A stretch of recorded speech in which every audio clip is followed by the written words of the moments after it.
Hello, today we're going to talk about education research and some of the fundamental tools that are needed to do education research. First, we'll talk about education data. What data do we gather that shows someone has learned a certain skill or ability or knowledge? How do we know we've accomplished these objectives through a teaching situation? How do we know education has been achieved? One type of learning that we're interested in is knowledge. Just rote memorization is one aspect of knowledge data. For example, name the rotator cuff muscles. Another, and this builds upon the rote memorization, is clinical reasoning. Ultimately, in the healthcare sciences, we want to know if somebody can, a physician or other healthcare professional, can take what they know about the anatomy and physiology and put together hypothetical diagnoses and treatments and experience whether those treatments are working. A question about clinical reasoning might include, how might the rotator cuff muscles be more susceptible to injury as we age, given blood supply changes in the shoulder and the external power of the muscles that lack fine motor control? Finally, a big part of being a healthcare professional is motor skill, the use of the hands in diagnosis, treatment, and even reassurance. Can a physician or other healthcare provider palpate a joint that's not working properly? Can they feel a difference in use of a knee or shoulder? Can they assess a difference in each side's strength? So we have here that the healthcare provider has to be able to palpate subtle differences in the body. And these differences might include muscle spasms, tumors, fractures, dislocations, and arthritic joints. Can we teach these kind of motor skills, or are people born with them? Some people born with them. Can we test for the acquisition of touching competencies?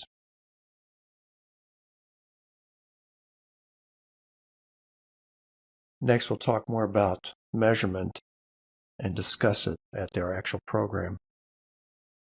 The latent construct is the word in psychology that we use to describe what it is we're measuring, or the thing we're trying to measure.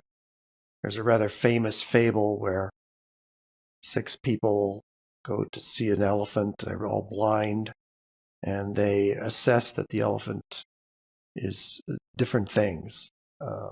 One feels the trunk and says it's a snake. Another feels the side of it and feels it's a wall. Another blind man grasps a leg and says it's a tree.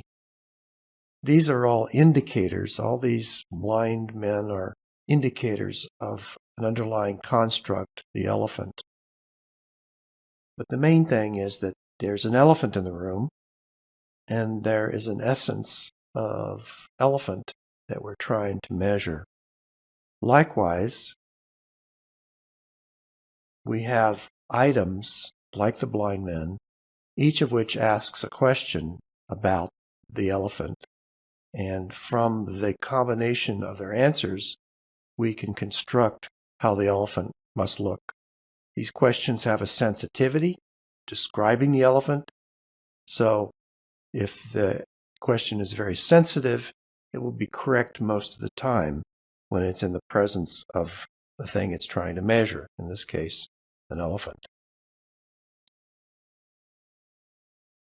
The other type of question kind of rules out whether there's an elephant in the room or not. This kind of question is really good at finding out whether something doesn't exist and determining that. We'll get into that more in the actual discussion.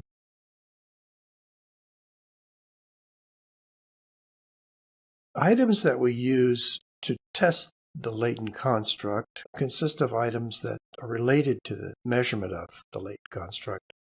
For example, if intelligence is what we're trying to measure, we'll ask a bunch of questions related to what somebody knows. And these items will tap into the latent construct, and altogether, the sum of them or some combination of them lets us know whether a person is especially intelligent or not. The items working together to reveal a construct is called reliability. The accuracy when they're gathering the information about the latent construct is called validity. And this is the result of an item analysis. This is called an item-person map, some research that I did some years ago. And on the left-hand side of the vertical axis is a distribution of the people who took the test. On the right-hand side is a distribution of the items that were used in the test. The easy items are at the bottom, and the hard items are at the top. So if a person could take just the top two hard items and get them correct, then they could be said to know a lot about the subject matter. In this case, the subject matter was drug-drug interactions. Finally, what we'll cover is data analysis of the items. And one of the techniques is called generalizability theory. The general question here is whether a person's experience in their education, either the institution or the teacher or the classroom, is adding information and ease in their learning, or whether it's distracting. So in this sense, we can evaluate different levels of an institution and find out where the variance is being increased and the learning may be decreased, actually. So we'll look forward to discussing this at our next meeting.